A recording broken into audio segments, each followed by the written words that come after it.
하나님의 말씀은 느헤미야 5장 14절부터 19절까지 말씀입니다. 느헤미야 5장 14절부터 19절까지의 말씀을 한 목소리로 저와 여러분들이 같이 합독하겠습니다.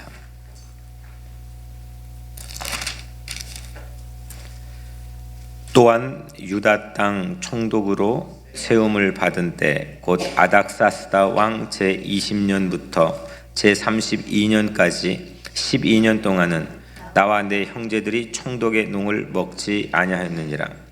나보다 먼저 있었던 총독들은 백성에게서 양식과 포도주와 또 은 40세겔을 그들에게서 빼앗았고 또한 그들의 종자들도 백성을 압제하였으나 나는 하나님을 경외함으로 이같이 행하지 아니하고 도리어 이 성벽 공사에 힘을 다하며 땅을 사지 아니하였고 내 모든 종자들도 모여서 일을 하였으며 또 내 상에는 유다 사람들과 민장들 150명이 있고 그 외에도 우리 주위에 있는 이방인 족속들 중에서 우리에게 나온 자들이 있었는데 매일 나를 위하여 소 한 마리와 살진 양 6마리를 준비하며 닭도 많이 준비하고 열흘에 한 번씩은 각종 포도주를 갖추었나니 비록 이같이 하였을지라도 내가 총독의 녹을 요구하지 아니하였으면 이 백성의 부역이 중함이었더라. 내 하나님이여, 내가 이 백성을 위하여 행한 모든 일을 기억하사 내게 은혜를 베푸시옵소서. 아멘. 사순절 여명특세 9번째 날입니다.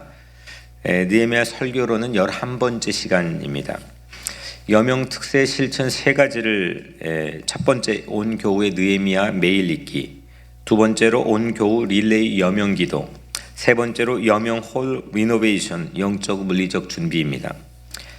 여명홀의 비전 3가지는 하나님의 영광을 나타내는 예배터, 두 번째로는 자기중심에 벗어나 타자와 교제하는 놀이터, 세 번째로 복음을 전한 인재 양성의 배움터, 예배터, 놀이터, 배움터, 이 3가지가 여러분들의 가정과 교회 안에 여명홀을 통해 세워지는 그런 비전을 우리가 함께 나누고 있습니다. 느헤미야 오늘 5장 이제 마지막 부분까지 함께 읽었습니다. 1장부터를 보면 1장은 느헤미야 기도가 담겨 있죠. 기도로 모든 걸 시작합니다. 그리고 기도로 진행하고 기도로 성과를 분별합니다. 2장은 느헤미야의 예루살렘에 도착하죠. 그리고 3장은 공사합니다. 그리고 4장은 외부 공격이 있죠. 외부에 도전이 있습니다. 그리고 5장은 내부적인 도전이 있죠. 어제는 5장 상반부에서 내부적인 도전에 직면한 느헤미야가 억울한 이들의 형편을 들어주죠. 경청을 합니다. 그리고 두 번째로는 따뜻한 정의를 결단하고 보여줍니다. 느헤미야의 삶을 보면 3가지 패턴이 계속 반복이 됩니다. 신앙인이 가져야 될 3가지 패턴이 계속 반복되는 모습을 보여주는데, 첫 번째, 듣습니다. 형편을 듣습니다. 형편을 듣든지 말씀을 듣든지 모든 믿음은 들음에서부터 시작이 됩니다. 두 번째로 올바른 결단을 합니다. 듣는 그 믿음의 능력이 결단을 통해 나타나죠. 내 삶에서 새롭게 이렇게 하나님 앞에 결단하겠다. 이 신앙의 결단이 분명히 중요하게 두 번째로 우리에게 보여집니다. 세 번째는 결단하고 말하고 끝나버리는 경우가 많습니다. 하지만 이 느헤미야는 결단을 하고 꼭 실천을 합니다. 결단한 대로 삽니다. 이 3가지 패턴이 톱니바퀴처럼 맞물려서 움직이고 있는 모습이 느헤미야 안에서 보여집니다.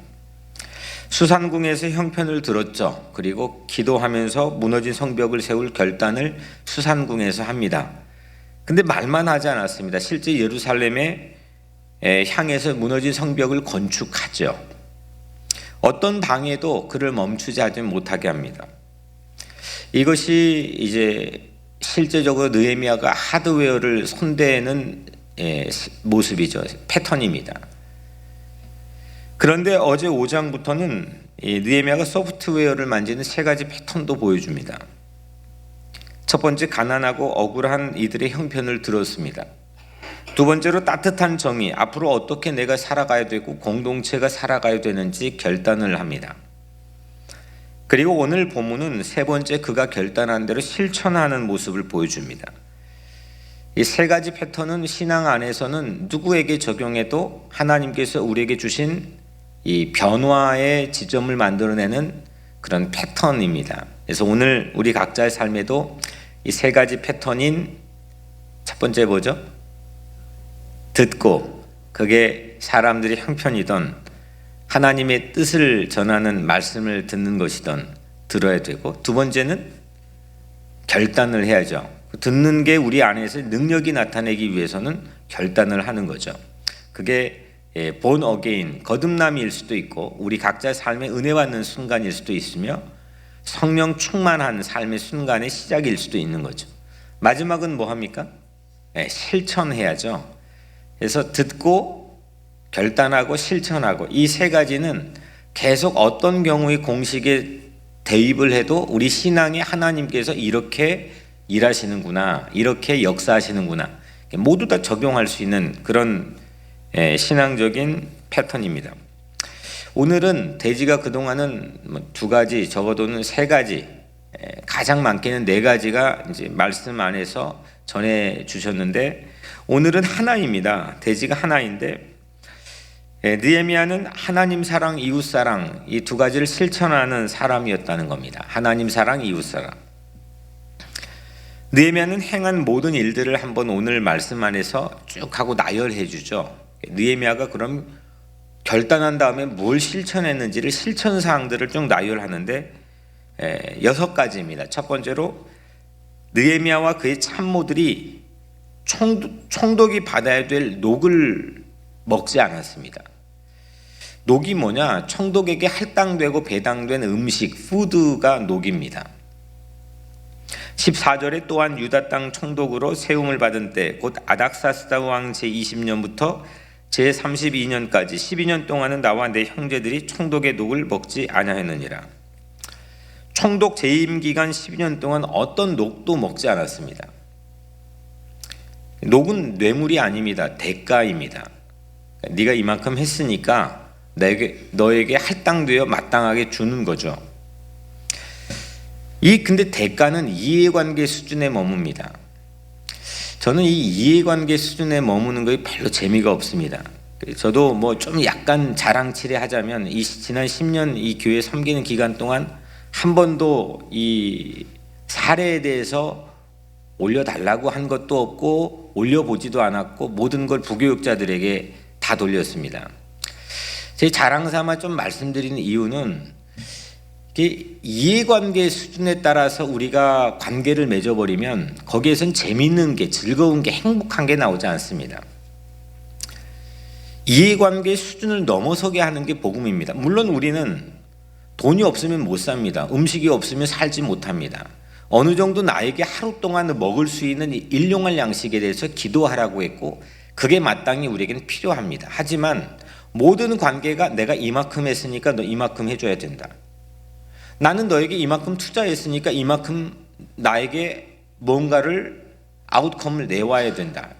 이 관계는 세상에서, 직장에서는 가능합니다. 하지만 하나님의 질서나 하나님 안에서 맺는 사람들 안에서는 이 관계로는 재미가 없습니다.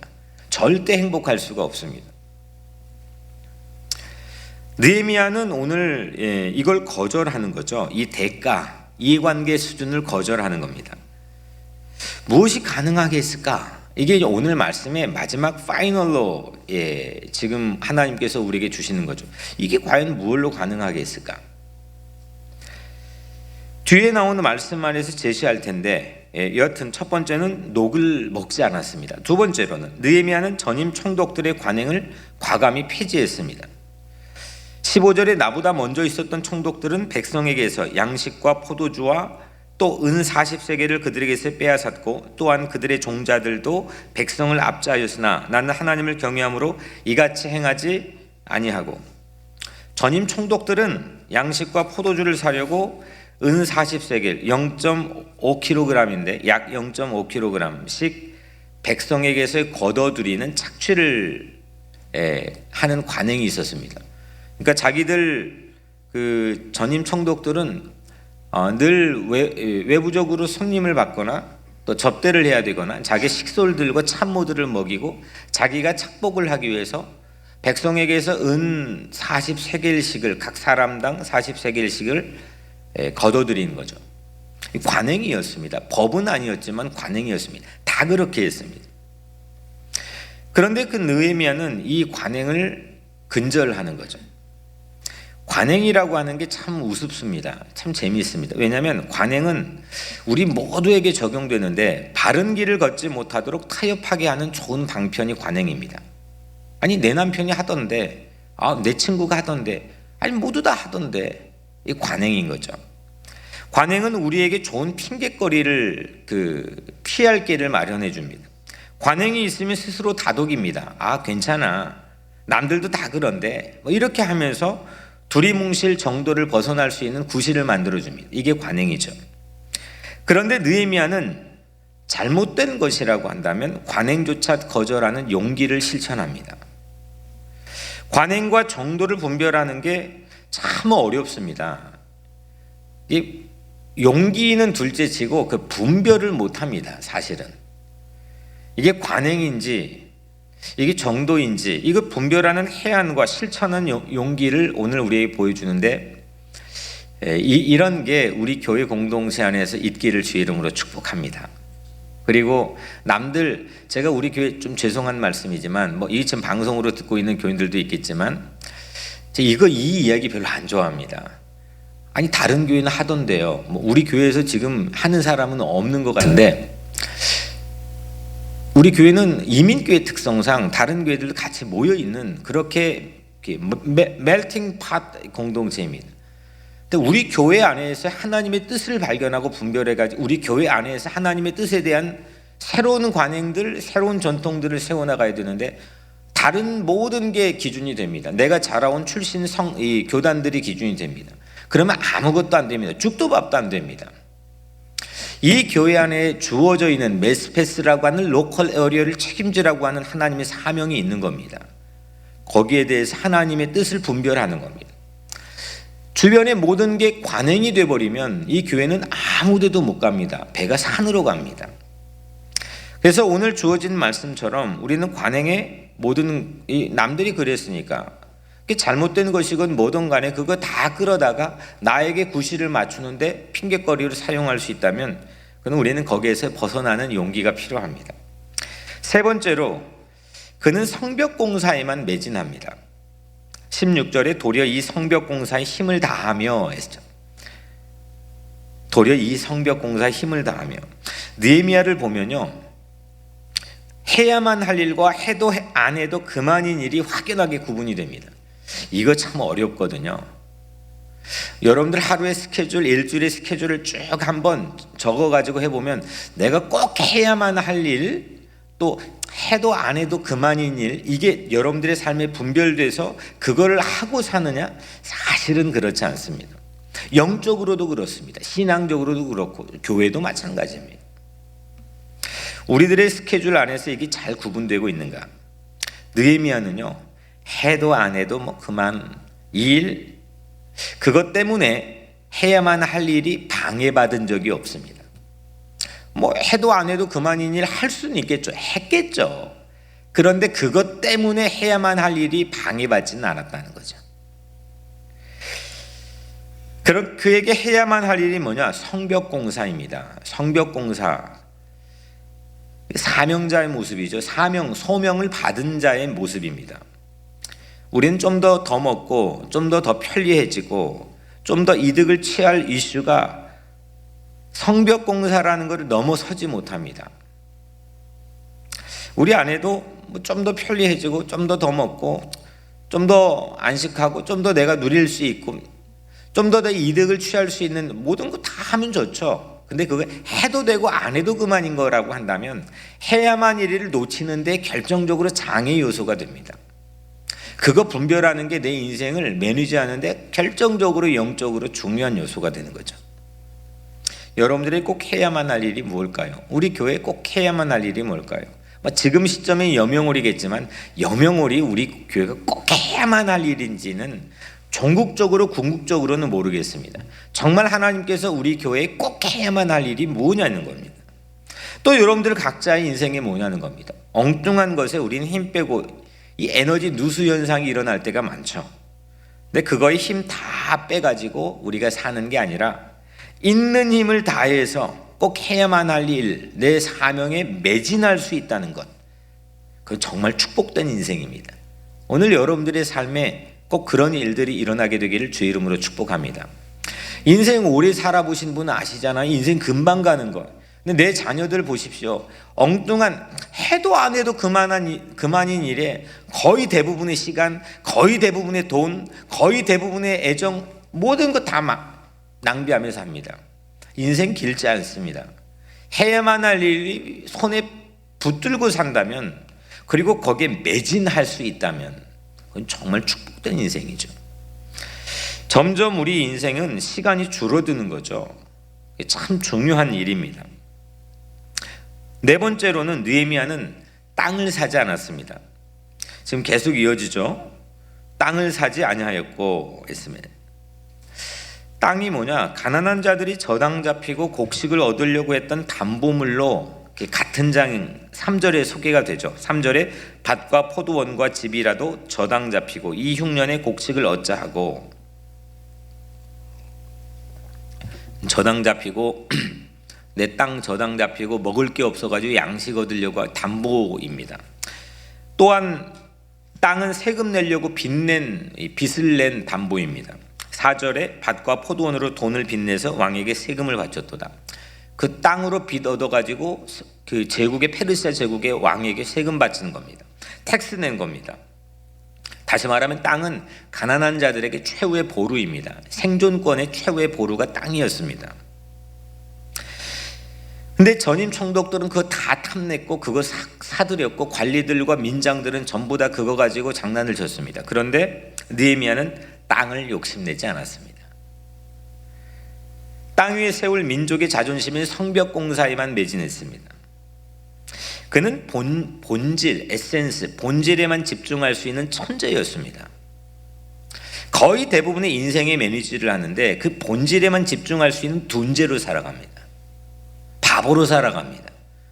그런데 이 사람이 우리에게 신앙적, 영적으로 보여주는 하나의 큰 도전은 뭐냐? 본질에는 최고 천재입니다. 거기에 모든 걸 집중합니다. 땅 사는 것, 불편한 것 감수합니다. 그러니까 그 일을 해냅니다. 물러서지 않고 어떤 방해도 중단시키지 못합니다. 다섯 번째로 느헤미야는 특혜 시비를 만들지 않습니다. 16절에 내 모든 종자들도 모여서 일을 하였으며, 종자는 뭐냐면 같이 네 사람입니다. 나의 참모들입니다. 특혜는 분파를 만듭니다. 이게 특혜가 패거리 문화를 조장합니다. 근데 이게 좀 구분되는 건 멀쩡히 가만히 있는데 보고 질투를 혼자 하는 거는 이건 특혜는 아니죠. 혼자 그냥 질투하는 거죠. 이게 저도 목회하다 보면은 혼자 그냥 질투합니다. 근데 그거는 그냥 특혜가 아니라 혼자 그 질투를 우리가 사람이 연약하니까 뭐 그냥 만드는 거죠, 마음 안에서. 근데 여기서 말하는 거는 특혜입니다. 의도적으로 누군가에게 특혜를 제공하는 거죠. 느헤미야는 자신의 참모들도 함께 성벽 공사에 참여하도록 합니다. 내 모든 종자들도 모여서 일을 하였으며, 보통 참모들은 뭔가 특혜를 제공하죠. 일하지 않습니다. 우리 교회 제가 참 가장 감사한 것, 성도들이 참 자랑스럽고 고마운 것, 저 스스로에게도 대견한 건 뭐냐? 우리 많은 연약함이 있지만 패거리 문화가 하나도 없습니다. 어떤 교회 가도 대충 베드로파, 바울파 뭐 여러 가지가 파가 있는데 우리 교회 그게 없습니다.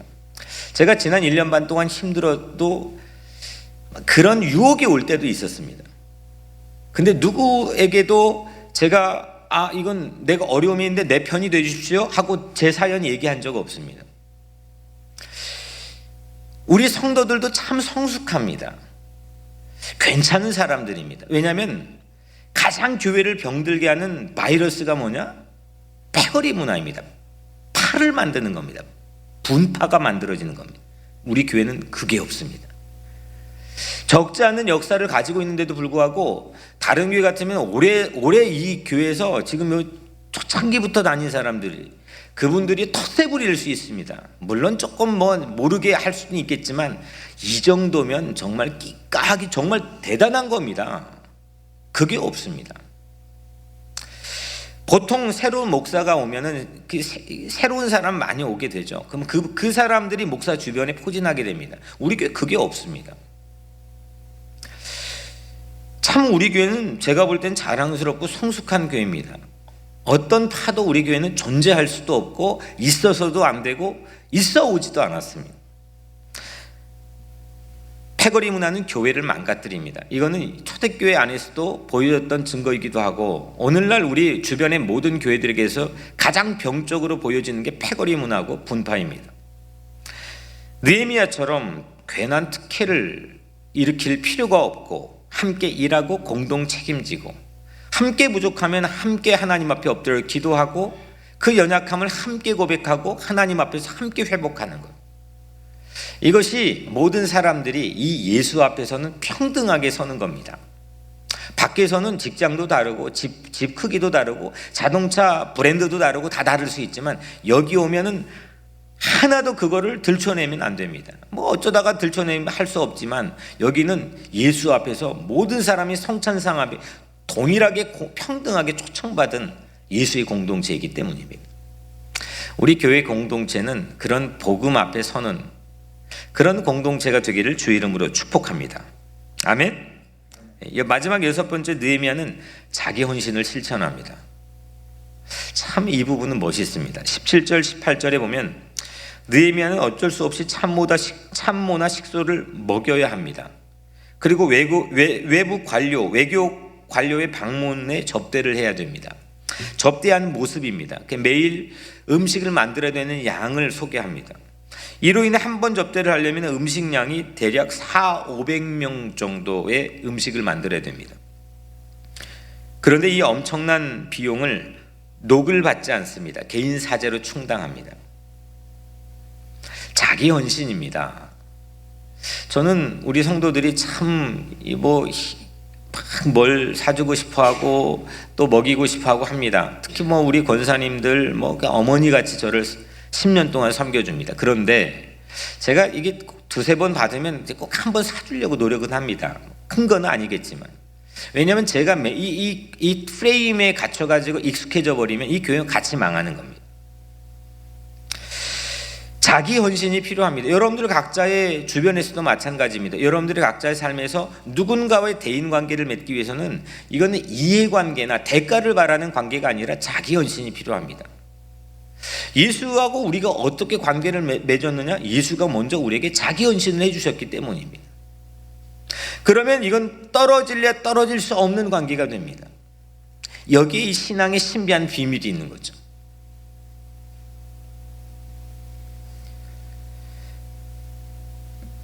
느헤미야는 어제 결단한 대로 어제 듣고 결단했고 오늘은 6가지의 실천을 보여줬습니다. 녹을 먹지 않고 관행 근절하고 성벽 공사에 매진했고 땅 사지 않았고 특혜하지 않았고 자기 헌신 실천했습니다. 이 정도면 정말 멋있는 사람입니다. 대단한 사람입니다.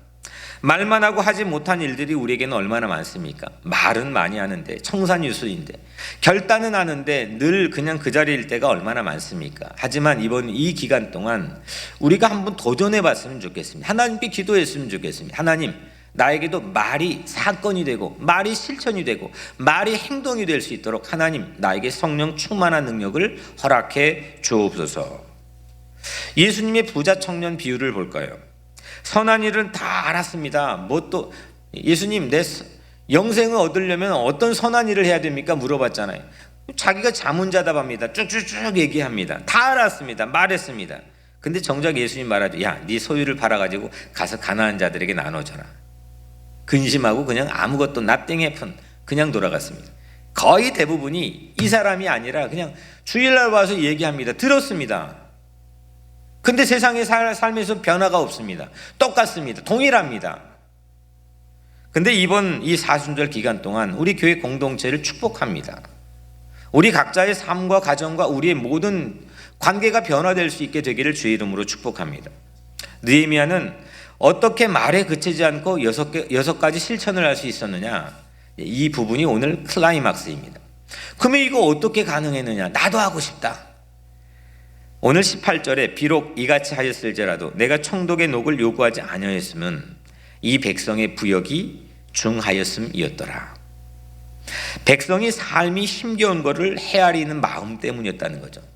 저들의 부역이, 저들의 짐이, 저들의 삶의 생존이 얼마나 힘들었을까. 이거 헤아리는 마음 때문에 실천했다는 겁니다. 이게 목사들이요, 이거 헤아리지 못하면 이건 목사가 아닌 겁니다. 교회 장로들이 이거 헤아리지 못하고 기도하지 않으면 그 장로가 아닌 거죠. 교회 재직들도 마찬가지입니다. 교회가 세상 어려운 것 형편 헤아리지 못하고 자기만 그냥 떵떵거리고 자기의 리그에 빠져 있으면 그 교회 아닌 거죠. 약자를 배려하고 이웃을 사랑하는 것, 이게 실천할 수 있는 동력이 됩니다. 그런데 느헤미야가 실천한 이유 안에서 신비로운 걸 발견했습니다. 15절인데 나는 하나님을 경외함으로 이같이 행하지 아니하고, 6가지 실천 중에 첫 번째 실천의 이 동력의 이유가 뭐 있느냐? 하나님을 경외했다는 겁니다. 하나님을 두려워했다는 거죠. 느헤미야가 결단한 것을 실천까지 할 수 있었던 것은 백성의 형편을 헤아리는 사랑 때문이기도 했지만 동시에 하나님을 경외하는, 하나님을 사랑하는 마음 때문이었습니다. 느헤미야는 하나님을 사랑해 실천할 수가 있었습니다. 하나님을 사랑하니까, 이웃을 사랑하니까 실천할 수가 있었던 거죠. 결국 느헤미야 이 삶, 한 사람의 삶 안에서는 하나님의 사랑과 이웃 사랑이 하나입니다. 이것이 예수님의 새로운 계명 2가지와 동일합니다. 우리는 이게 순서가 하나님 사랑 먼저 있으니까 하나님 사랑을 70%하고 이웃 사랑 30% 하면 된다. 이거 예수님이나 하나님이나 그렇게 말하지 않았습니다. 이거는 50대 50-50 동일한 겁니다. 가치가 동일한 겁니다. 예수님이 10계명을 제1속에 2가지 계명으로 압축했죠. 하나님의 사랑과 이웃 사랑입니다. 이게 성경 전체에 흐르고 있는, 딱 요약하면 하나의 맥입니다. 하나님의 숭고한 뜻이죠. 이웃 사랑이 하나님 사랑이고 하나님 사랑이 이웃 사랑입니다. 마태복음 25장에 보면은 이게 6대4, 7대3이 아니라 이건 50-50, 5대5구나, 동일한 가치구나. 이거 예수님이 직접 말씀하신 비유를 보면 압니다. 마태복음 25장 40절에 너희가 여기 내 형제 중에 지극히 작은 자 하나에게 한 것이 곧 내게 한 것이니라. 이거 누가 바울이나 베드로가 한 얘기가 아니라 예수님이 직접 하신 얘기입니다. 여기 내 형제 중에 지극히 작은 자 하나에게 한 것이 곧 나에게 한 것이다 라고 말했습니다. 지극히 작은 자 하나, 굶주린 사람, 목마른 사람, 나그네 된 사람, 헐벗은 사람, 병든 사람, 옥에 갇힌 사람, 그들에게 한 것이 곧 예수 그리스도에게 했다고 예수님 말씀했습니다. 지극히 작은 자 하나를 사랑하지 못할 때 하나님의 사랑은 위선이 될 수 있습니다. 지극히 작은 자 하나를 무심하게 방관하고 지나칠 때 우리는 하나님께 예배드리는 사랑이 거짓말일 수가 있습니다. 위선일 수가 있습니다. 느헤미야는 그런데 위선적이지가 않았다는 겁니다. 백성들의 형편을 듣고 결단했는데 그들의 형편을 향해 사랑을 가졌습니다. 근데 그게 동시에 하나님을 경외하고 하나님을 사랑하는 거였습니다. 두 얼굴, 투 페이스가 아니었습니다. 앞뒤가 다르지 않았습니다. 똑같았습니다. 실천은 위선을 깨트리는 사랑입니다. 어떻게 내가 사랑하느냐? 실천하면 됩니다. 야, 네가 가지고 있는 거 팔아 가난한 자들에게 나눠줘라. 함께 일용할 양식을 주변 사람들을 위해 기도하라. 여명홀은 어떤 곳이냐? 컨텐츠가 계속 중요하다 그랬죠. 그 하드웨어는 세워지면 세워지는 데까지 하는 건 되는 겁니다. 제 이제 계속 관심이 하나님께 깊어지게 하는 건 뭐냐? 컨텐츠입니다. 저 안에 어떤 내용을 넣을 거냐? 어떤 프로그램을 돌릴 거냐, 어떤 사람을 넣을 거냐, 이게 제 마음을 뛰게 하고 있습니다. 그게 뭐냐? 하나님 사랑, 이웃 사랑입니다. 하나님 사랑하는 사람, 하나님 예배하는 사람, 하나님 하면 끔찍히 정말 가슴 설레는 사람, 이웃 사랑, 정말 형편들을 헤아리고 들을 줄 아는 사람, 그런 인재들, 그런 지도자들, 그런 정치인들, 그런 사람들, 그런 의사들, 그런 사람들 키우는 것, 이게 바로 여명홀에 들어갈 콘텐츠의 가치입니다. 이건 다음 세대뿐만이 아니죠. 오늘 여러분들이 각자의 삶에도 이런 동일한 은혜와 축복이 우리의 삶에 있게 되기를 주님의 이름으로 간절히 축원합니다. 기도하겠습니다. 은혜로우신 하나님 감사합니다. 오늘 우리에게 주어진 말씀 붙들고 기도하려고 합니다. 이 6가지 실천처럼 하나님 우리가 하나하나 붙들고 우리 삶에서 미루어뒀던 것, 안 됐던 것, 오늘 우리 기도하는 동안 다 생각나서 하나님 우리가 실천하고 또 이 실천은 하나님 사랑, 이웃 사랑을 통해서 가능할 수 있도록 하나님 우리에게 성령께서 도와주옵소서. 예수님의 이름으로 간절히 기도드리옵나이다. 아멘.